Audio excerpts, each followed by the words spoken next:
Buenas tardes a todos y bienvenidos a este webinar sobre emisiones a la atmósfera del transporte marítimo. Mi nombre es Elena Seco, soy ingeniero naval, subdirectora de la Asociación de Navieros Españoles y profesora en la Escuela de Ingenieros Navales de Madrid de reglamentación del buque.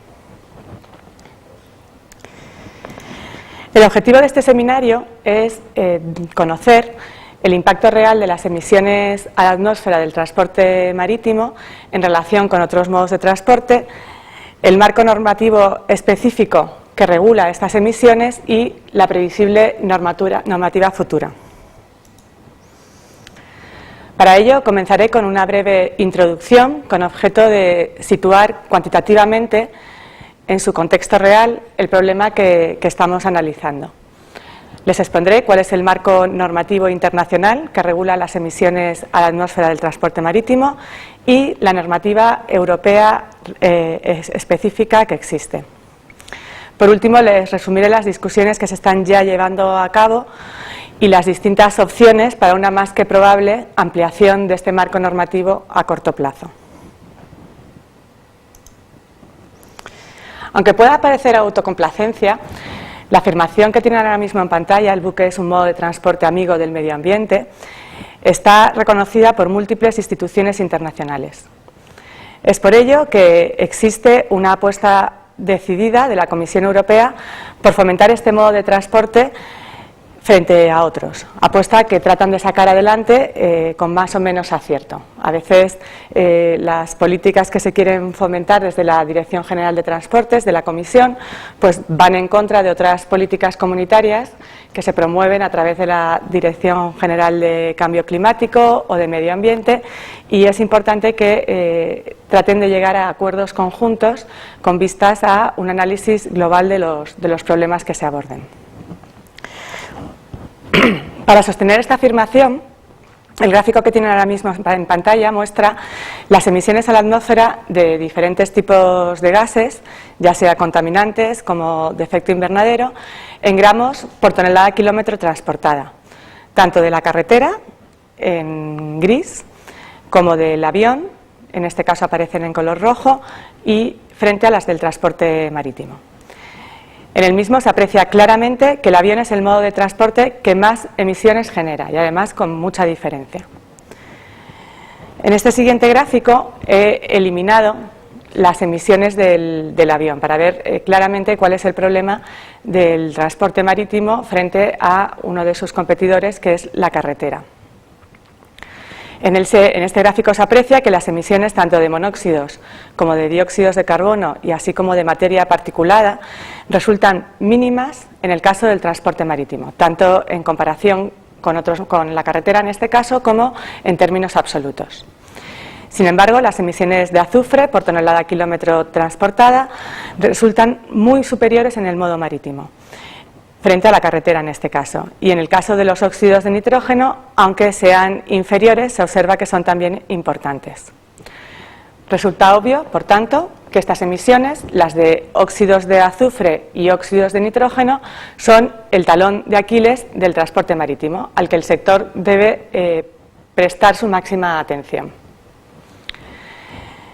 Es importante en este punto dejar constancia de que el problema de las emisiones a la atmósfera, ya lo he dicho antes, debe analizarse y regularse de forma conjunta y equilibrada. No sería lógico que impusiéramos una normativa que reduzca en un 90% las emisiones de óxidos de azufre si eso lleva consigo un aumento equivalente de las emisiones de óxidos de carbono, por ejemplo. Habrá que ver cuál es el impacto real y el objetivo final óptimo que queremos alcanzar.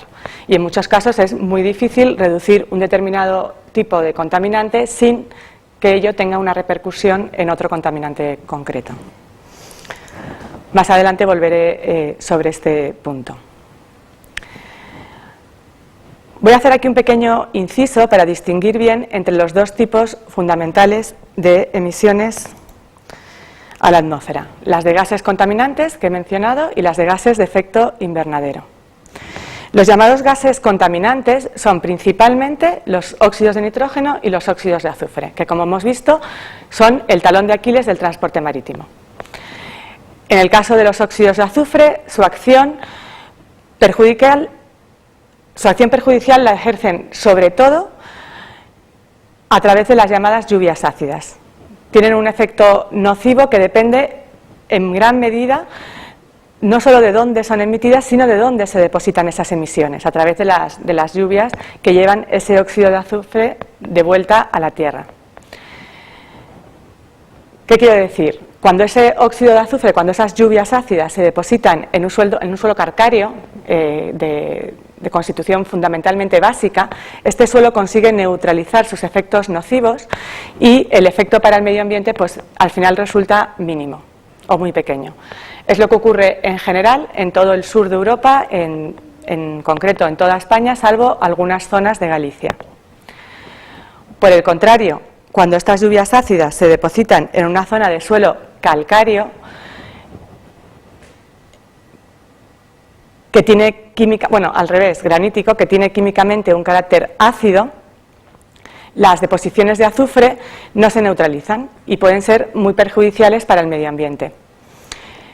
Es el caso de la mayoría del suelo de Escandinavia, del norte de Gran Bretaña, etcétera, que tienen este tipo de naturaleza y donde las lluvias ácidas y las emisiones de azufre constituyen un problema grave, tanto medioambiental como finalmente en las repercusiones que tiene en la salud de los habitantes de estas zonas.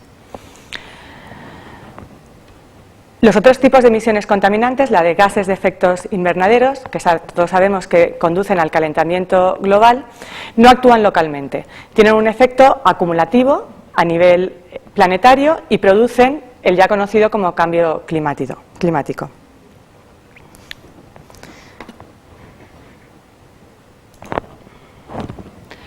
A diferencia de los gases, de las emisiones contaminantes, el CO2 y otros gases de efecto invernadero no actúan localmente, sino en las capas altas de la atmósfera y producen este cambio climático con además efectos cruzados entre la forma de abordar un tipo de emisiones, la de gases contaminantes, y el otro, la de gases de efectos invernadero.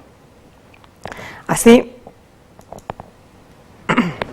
para reducir las emisiones de óxidos de azufre, la forma actual para conseguirlo consiste en eliminar el azufre de los combustibles. Es lo que se llama el proceso de desulfuración del combustible. Y este proceso es un proceso muy intensivo en consumo de energía y, como consecuencia, da lugar a un aumento importante de las emisiones de CO2. De la misma manera, las emisiones de óxidos de nitrógeno aumentan con la temperatura de los cilindros y con las revoluciones del cigüeñal.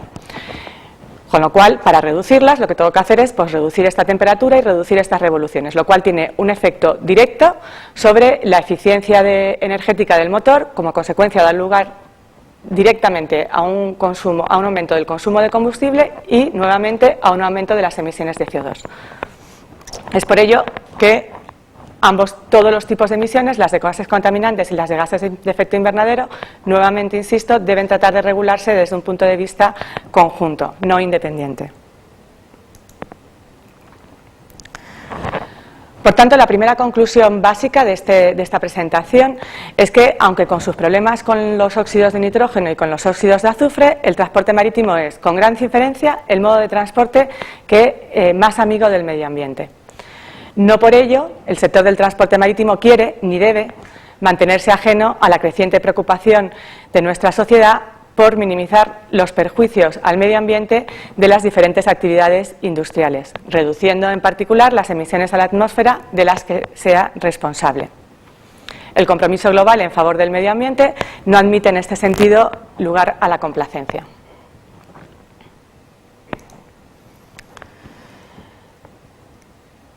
Como todos saben, el transporte marítimo es una actividad por su propia naturaleza global y un buque de cualquier nacionalidad, de cualquier pabellón, puede en general navegar por cualquier parte del mundo. Por ello, la normativa del sector del transporte marítimo emana principalmente de organismos internacionales. En particular, la Organización Marítima Internacional es una agencia en la que las Naciones Unidas ha delegado esta función y es quien fundamentalmente se encarga de regular el sector.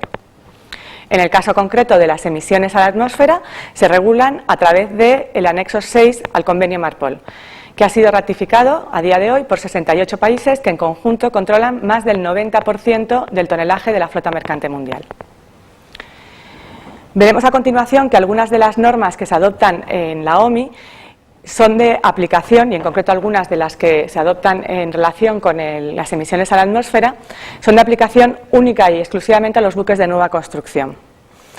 Ello es debido a la aplicación de la llamada Grandfather Clause, cláusula del abuelo, en virtud de la cual las nuevas normas de seguridad que afecten de forma importante a la estructura o a la disposición general de los buques deben aplicarse única y exclusivamente a los de nueva construcción y no a los existentes. ¿Por qué? Porque ello facilita este consenso en el ámbito de la OMI por este gran número de países y que la misma normativa sea aplicable a todos los buques. Contrariamente a lo que parecería, si no se adoptara esta cláusula, determinados países que verían perjudicado un determinado segmento de su flota podrían tratar de poner vetos a un determinado avance normativo, por las repercusiones económicas que implican para ese país en concreto. Mientras que de esta forma los acuerdos se adoptan con consensos muy amplios.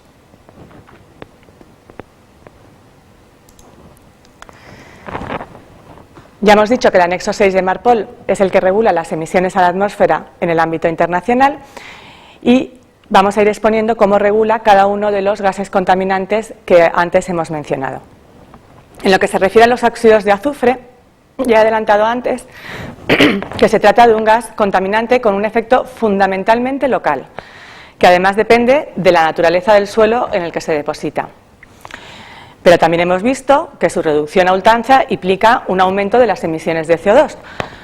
Por ello, por estos dos factores conjuntos, la OMI, a través de su anexo 6, diferencia entre dónde se emite ese azufre para establecer los límites al contenido de azufre de los combustibles marinos. Así, lejos de las zonas que se denominan especialmente sensibles, se permite consumir un combustible con un contenido de azufre que actualmente es del 3,5%. Desde el 1 de enero de este mismo año, el límite máximo de azufre de los combustibles marinos a nivel global es del 3,5%. Considerablemente más alto, es cierto, que los límites que actualmente se permiten para los vehículos terrestres. Sin embargo, en estas zonas en las que se ha detectado que existe un problema y que han sido denominadas zonas de control de emisiones, los límites de contenido de azufre son muchísimo más exigentes. Hasta enero de 2010 fueron del 1,5% y actualmente se sitúan en el 1%. El propio convenio Marpol incluye un apéndice en el que se enumeran los criterios para la designación de estas zonas de control de emisiones. ¿Qué requisitos tiene que cumplir una determinada zona para que sea denominable zona de control de emisiones? Y en particular incluyen cómo afectan esas emisiones de los buques que navegan por esas zonas a la contaminación atmosférica. Estos mapas pretenden enseñarles cuáles son las zonas ECAs de azufre actualmente establecidas por la OMI. Distinguimos dos áreas, una en Europa y otra en Norteamérica. En Europa tenemos la ECA del Mar Báltico, que está en vigor desde 2006 y un año más tarde, en 2007, entró en vigor la ECA del Mar del Norte y del Canal de la Mancha. Está delimitada por esas líneas rojas que aparecen en el mapa de la izquierda. Por otro lado, en Norteamérica, y desde el 1 de agosto de 2011, hace ahora un año, o va a hacer ahora un año, está la ECA de Norteamérica, que cubre toda la costa de Estados Unidos y Canadá hasta 200 millas de la costa. La zona azul que se enseña en el mapa de la derecha. Y por último, el 1 de enero del 2014 está ya aprobada y entrará en vigor una tercera zona en Norteamérica que abarca la costa del Mar Caribe y Puerto Rico, toda la zona norteamericana de esa costa.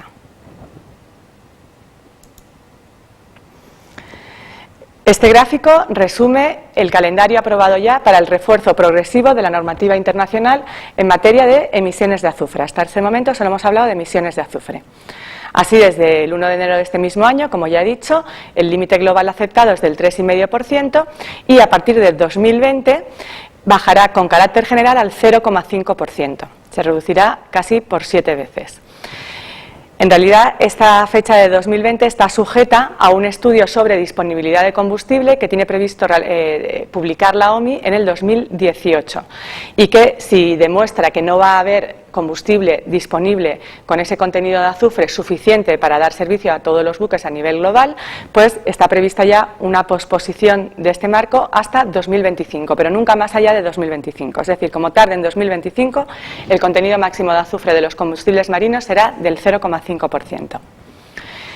En las secas, el límite actual desde enero del 2010 es el 1% y desde 2015, o sea, dentro de ya 2 años y medio, deberá reducirse de golpe nada menos que al 0,1%.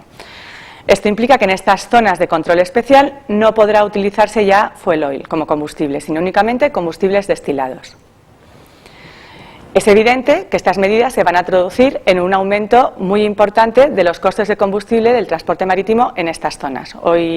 A día de hoy, la diferencia de precio entre estos dos tipos de combustible, fuel oil o marine gas oil, que es a lo que realmente conduce el 0,1% que he mencionado, es de un 53%. Pero bueno, es un aumento de coste que se asume como aceptable a la vista de los efectos positivos que tiene sobre el medio ambiente y sobre la salud de las personas. En la regulación se incluye una salvaguardia de que en caso de que un buque pueda demostrar que no ha podido encontrar combustible de azufre, no va a ser sancionado. No se le va a obligar a desviarse de su ruta, no se le va a obligar a hacer una escala en un puerto que no tenía prevista y simplemente pues tendrá que acreditar que efectivamente lo ha solicitado, tendrá que acreditar que no se lo han podido suministrar y hacerlo en el primer momento en el que pueda hacer el cambio de combustible. Esta salvaguardia es aplicable con carácter general, no es aplicable única y exclusivamente a las secas, sino con carácter general. Pasamos ahora a los óxidos de nitrógeno, cuya normativa, la verdad, la evolución que ha tenido y los fundamentos prácticos en los que se basa, pues es muy parecida a la del azufre. Está prevista la reducción progresiva de estas emisiones en los motores marinos, cuyos límites varían en función de la velocidad de giro del cigüeñal. Los máximos valores permitidos en la normativa, que comúnmente se denominan como nivel 1, nivel 2, nivel 3, tier 1, 2 y 3 en inglés, se aplican a todos los motores instalados. En el caso del nivel 1, la curva roja que tienen en pantalla, la que permite un mayor cantidad de emisiones de óxidos de nitrógeno a todos los motores instalados en buques construidos desde el 1 de enero del 2000. También se aplica con carácter retroactivo a los buques construidos entre el 1990 y 2000, pero solo si el fabricante del motor consigue que se apruebe un kit que permita adaptar ese motor a los nuevos límites que se exigen por este nivel 1. El nivel 2, que está ya en vigor también para todos los buques construidos a partir del 1 de enero del 2011, del año pasado, supone una reducción de un 20% de las emisiones con respecto al nivel 1. Y por último, el nivel 3, en el que, como vemos, la reducción aumenta drásticamente, hasta un 80%, será aplicable a partir de 2016 y únicamente en esas zonas de control de emisiones, en este caso zonas de control de emisiones de nitrógeno, en las que se ha detectado que este gas contaminante supone un problema especial. Por ahora solo se ha designado como ECA afectos de nitrógeno las zonas costeras de Norteamérica, hasta 200 millas de la costa. El mapa de la derecha que vimos en la diapositiva anterior de las secas. Y toda la zona de Puerto Rico y las Islas Vírgenes de Estados Unidos. Aunque se está trabajando también en la posible designación como NECA, zona de control de emisiones de nitrógeno, del mar Báltico y el mar del Norte.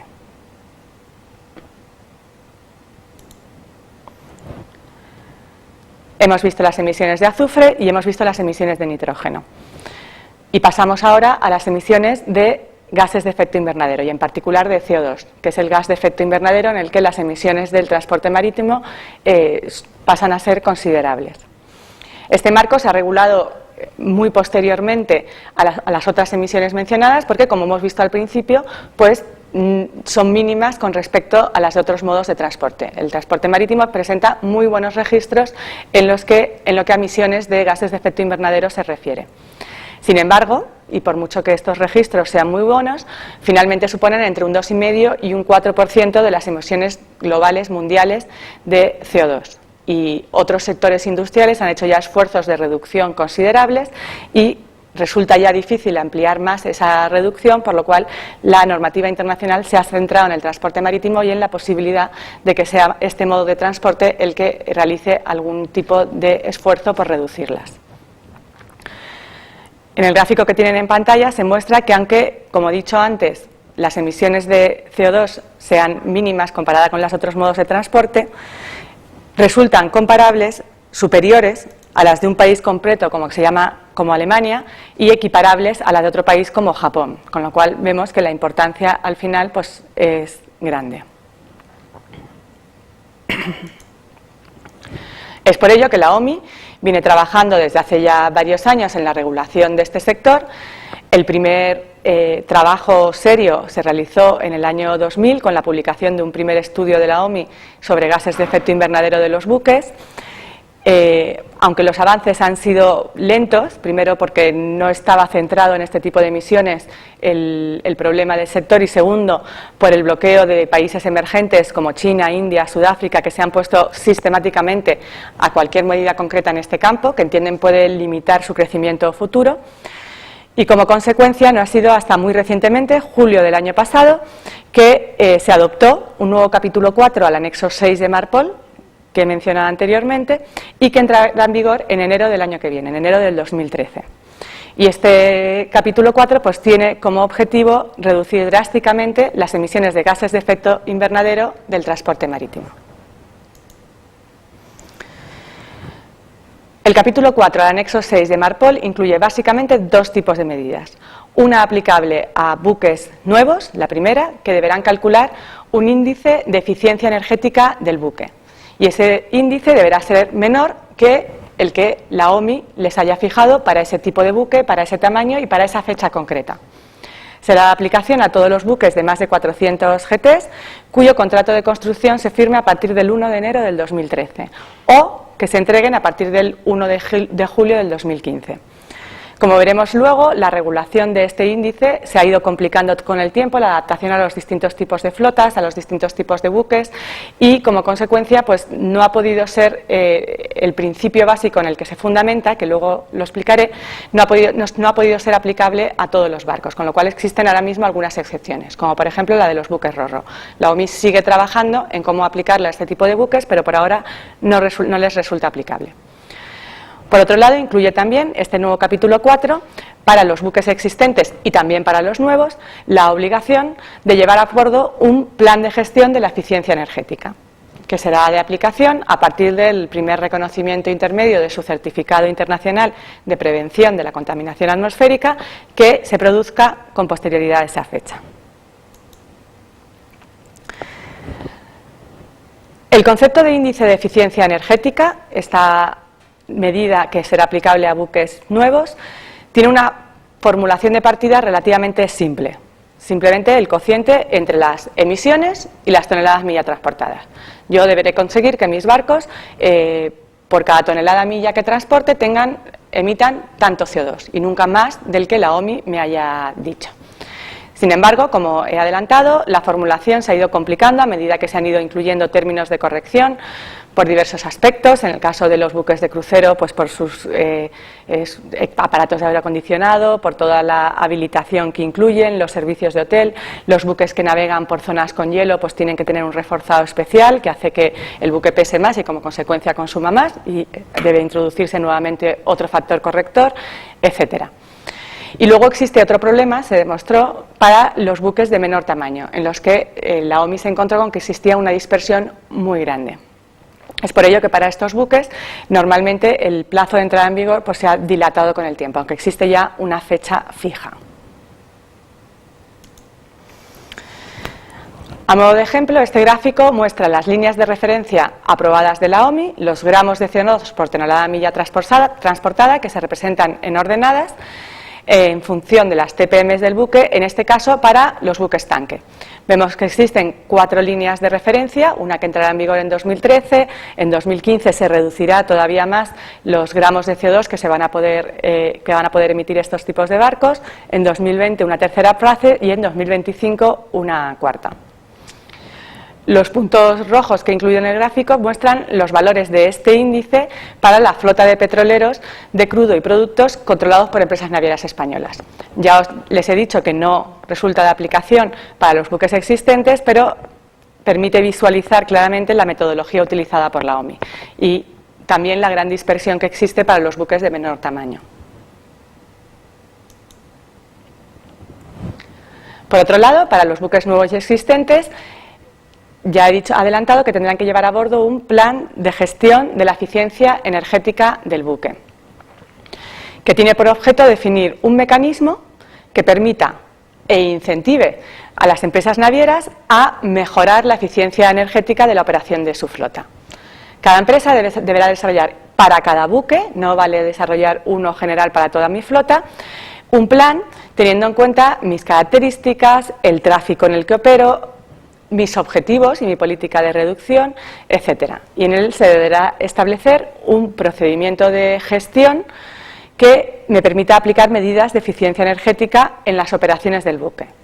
Además, incluye un proceso de mejora continua. El SEM deberá incorporar las mejores prácticas para la operación energéticamente eficiente de los buques, como por ejemplo las mejoras en la gestión de la velocidad, la optimización de rutas, evitando zonas de temporales, etcétera. En realidad no incluye nada que la mayoría de las empresas navieras, es cierto que las de mayor dimensión, no estén aplicando ya, como consecuencia de la gran subida de los precios de los combustibles en los últimos años.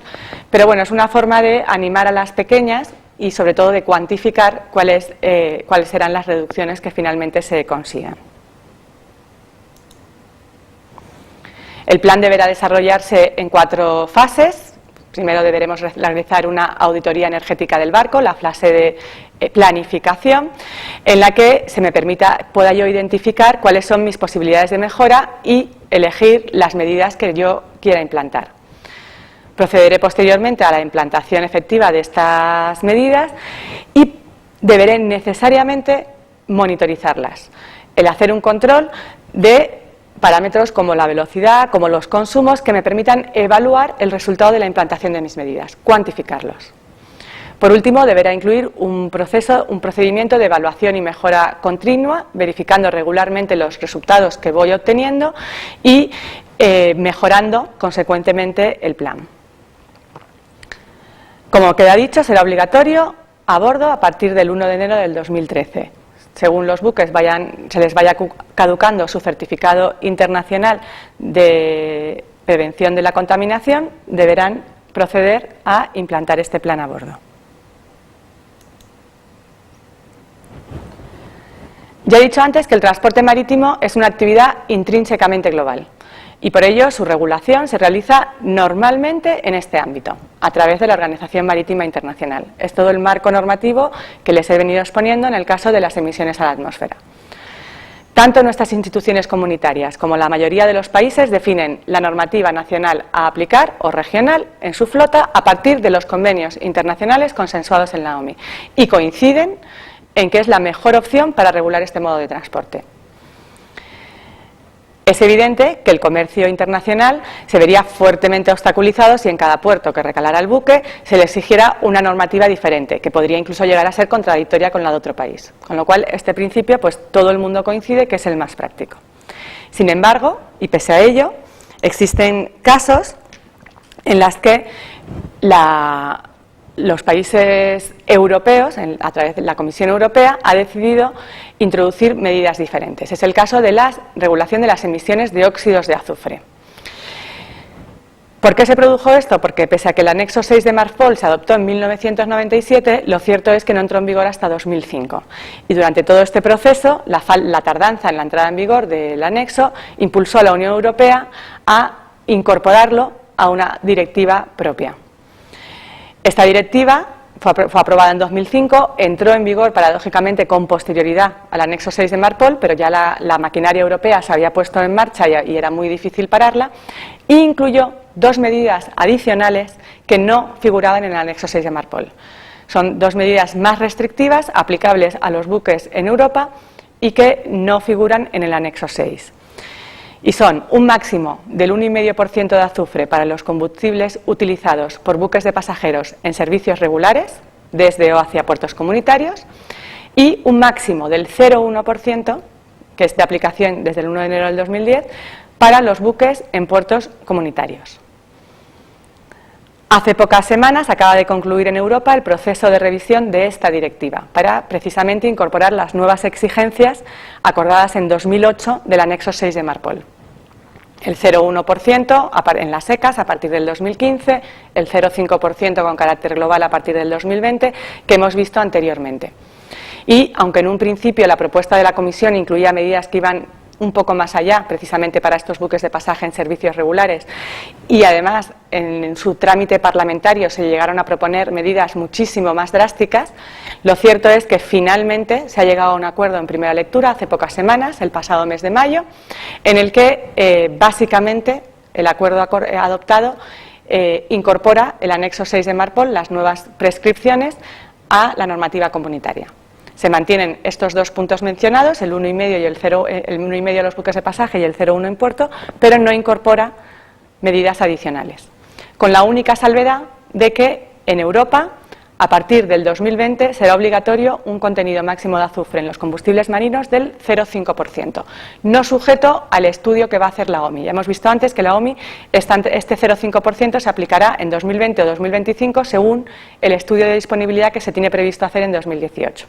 En Europa no, la fecha de 2020 se ha puesto como cierta, sin posibilidad de postergación.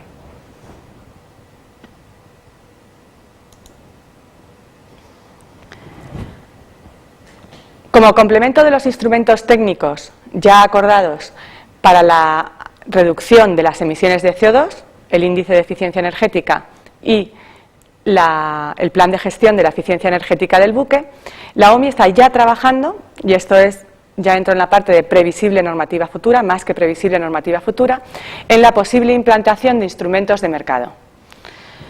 Se trata de que el sector pague por sus emisiones, trasladar el coste de las emisiones a la empresa que contamina, con el objetivo final de permitir al sector compensar los aumentos de emisiones derivados del aumento de la demanda que no puedan ser absorbidos por las medidas técnicas. De este modo, directamente, mediante compensación, el transporte marítimo podría obtener idealmente una reducción neta de sus emisiones. Para ello se han planteado ya dos tipos de mecanismos. En realidad hay varias propuestas, más que 2, 5, 6, pero todas ellas se basan en dos principios básicos, que es un sistema de comercio de emisiones o un sistema de tasa sobre el combustible más Fondo Internacional de Compensación. Los sistemas de comercio de emisiones son instrumentos muy complejos que hasta ahora se han aplicado fundamentalmente en Europa a sectores industriales cerrados. Se ha ampliado recientemente el marco al sector aéreo y está presentando muchos problemas. Y además, la experiencia práctica que se tiene es normalmente relacionada con centrales de generación de energía eléctrica. Es un sector con un reducidísimo número de empresas, de un tamaño relativamente grande, de carácter estático, en el que el sistema de comercio de emisiones pues, puede tener su sentido y puede resultar más viable. Sin embargo, la aplicación de este sistema de comercio de emisiones al transporte marítimo supondría para las empresas navieras de menor tamaño una pesadilla, por la mayor burocracia que genera, por la mayor carga administrativa que llega asociada, etc. Es por ello que las empresas navieras abogan por un sistema de tasa sobre el combustible más Fondo Internacional, que consideran que es de fácil aplicación para todas las empresas, independientemente de su dimensión, aplicable a todos los buques, con una probable mejor aceptación por los países emergentes debido al empleo preferente del fondo en los mismos, y que además no establecería un tope sobre las emisiones del sector. Si tú estableces un sistema que te fija un tope de emisiones y es parte de la política comunitaria, como ya hemos dicho, fomentar el transporte marítimo frente a otros modos de transporte, pues ya sea por el crecimiento de la economía, ya sea por este fomento del modo marítimo frente a otros, ese trasvase de mercancía de otros modos de transporte al transporte marítimo, lógicamente el sector si aumenta su actividad, aumentará sus emisiones, no en términos relativos, no por tonelada milla transportada, pero sí en términos absolutos. Y este sistema pues tiene la ventaja de que no establecería ningún tope.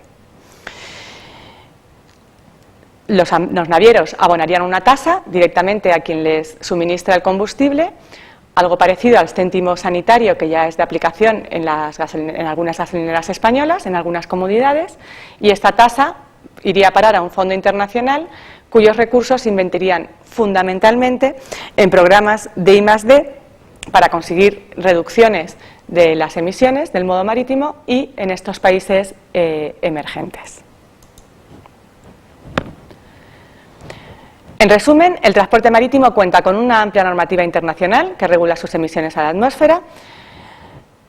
Debido a que se trata del modo de transporte con mejores registros medioambientales, esta normativa es mucho más reciente que la equivalente de otros modos de transporte y sus efectos están todavía pendientes de materializarse.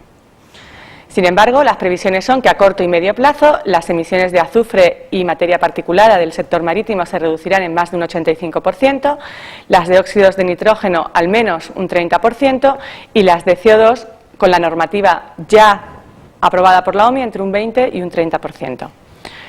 Muy previsiblemente, a corto plazo se aprueben nuevos instrumentos normativos, los llamados instrumentos de mercado, que se basarán básicamente en trasladar el coste de estas emisiones de CO2 a las empresas navieras y que conducirá previsiblemente a nuevas reducciones de las emisiones, en este caso de gases de efecto invernadero, del transporte marítimo. Hasta aquí mi presentación. Muchas gracias por su atención. Y hacemos ahora una pequeña parada para recibir las preguntas que hayan surgido a lo largo de esta exposición y que muy gustosamente haré lo posible por contestarles. Muchas gracias.